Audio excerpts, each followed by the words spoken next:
Spirituality की तरफ कैसे लेकर जाएं? माता कहती है जरा कथा तक छोड़ दे।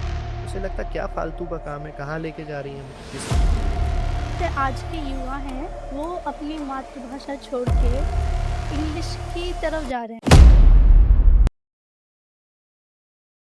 जो आजकल के हम बच्चे हैं तो स्पिरिचुअलिटी में नहीं है, पूजा पाठ नहीं करना चाहते आजकल के बच्चे। तो हम बच्चों को स्पिरिचुअलिटी की तरफ कैसे लेकर जाएं, भक्ति मार्ग पे? बदलाव तो बहुत ज्यादा आया है पहले से, हम्म। लेकिन सबसे बड़ा अहम रोल इसमें माता पिता का ही है। जब जी। तक वो छोटा बच्चा है, माता पिता का भी धर्म है कि वो खुद बहुत अच्छे से स्पिरिचुअल रहें, खुद बहुत ज्यादा अध्यात्म से जुड़े रहें। रोज घर में पूजा होनी चाहिए, आरती के समय पूरा परिवार इकट्ठा होना चाहिए। समय समय पर जब हॉलीडे आए तो कहीं वृंदावन या किसी भी तीर्थ पर आपको जाना चाहिए।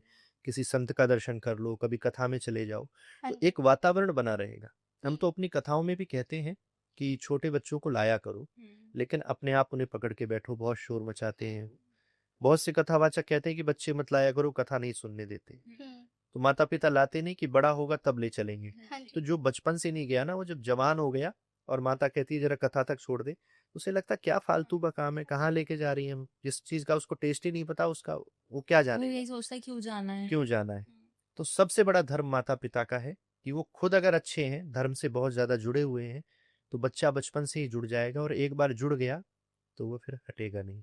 या फिर बड़ा भी हो गया है तो कोई उसकी मुसीबत आती है, कुछ आती है, उसमें ही वह भगवान से जुड़ सकता है। कोई ना कोई उसको रास्ता भगवान ही दिखाते हैं।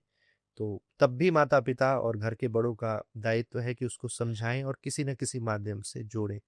कथाओं का भी बहुत अच्छा माध्यम है, आजकल हमारे वक्ता बहुत अच्छे अच्छे हैं जो कथा में भी इतना अच्छा मोटिवेट करते हैं लोगों को। हाँ सिर्फ जी। जो ग्रंथों में लिखा है वही नहीं बोलते, एक अपना मंथन करके जो आज की युवा को समझ आएगी वही बात वो बोलते हैं।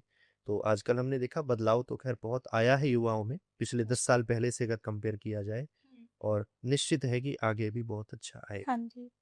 और मैंने एक और चीज़ देखी है महाराज जी कि जैसे आज के युवा हैं वो अपनी मातृभाषा छोड़ के इंग्लिश की तरफ जा रहे हैं कि इंग्लिश सीखनी है, सबको इंग्लिश में बोलना है हर किसी को, और सभी चाहते हैं। तो इस सिचुएशन में हम अपनी मातृभाषा को कैसे बचा सकते हैं? इंग्लिश आनी चाहिए, हाँ क्योंकि जी। आजकल युग बहुत बदल गया है, उसके बिना काम नहीं चलता है। हाँ जी। लेकिन आपको सिर्फ हिंदी नहीं, हिंदी के साथ संस्कृत भी आनी चाहिए। हाँ जी, संस्कृत तो कोई लेना ही नहीं चाहता। हमारे तो पूज्य पिताश्री ये कहते थे कि सबसे सफल व्यक्ति तो वो है जो कोट पैंट पहनकर बढ़िया संस्कृत भी बोलना जानता हो हाँ जी। और धोती कुर्ता में बढ़िया इंग्लिश भी बोलता हो। तो बढ़िया। हम तो धोती कुर्ता में विदेश तक जाते हैं, हाँ जी। इंग्लिश का भी उपयोग होता है, हिंदी का भी होता है, संस्कृत का भी संस्कृत का होता भी है। होता है। तो यह जब तक ही व्यक्ति को लगता है, जब तक उसे अपने धर्म से प्रेम नहीं है, अध्यात्म से प्रेम नहीं है। हाँ जी। एक बार उसको अपने धर्म जितना आप आकर्षित हो ना हुँ। इंग्लिश सीखने के, हुँ। आपसे ज्यादा आकर्षित फॉरेनर्स हैं हिंदी सीखने के लिए। जी हाँ जी। वो हिम्मत हमारे सीख कर आते हैं बाहर से। हमारे हाँ। स्कूलों में तो सुविधा है कि बचपन से आप इंग्लिश सीख सकते हो, स्पीकिंग कोर्स हाँ कर जी। सकते हो, कुछ भी बहुत अच्छी बोल सकते हो। हुँ। वो बहुत अच्छा सीख कर भी टूटी फूटी हिंदी बोल पाते हैं। हाँ जी। जो फॉरेनर्स आते हैं सही से नहीं उसको बोल पाते हैं। हाँ जी। तो ऐसा जरूरी नहीं है कि वही लैंग्वेज बहुत अच्छी है। हुँ। हमारी हिंदी मातृभाषा भी सबसे श्रेष्ठ है, हाँ जी। बहुत अच्छी है। तो उससे भी हमें विशेष प्रेम होना चाहिए।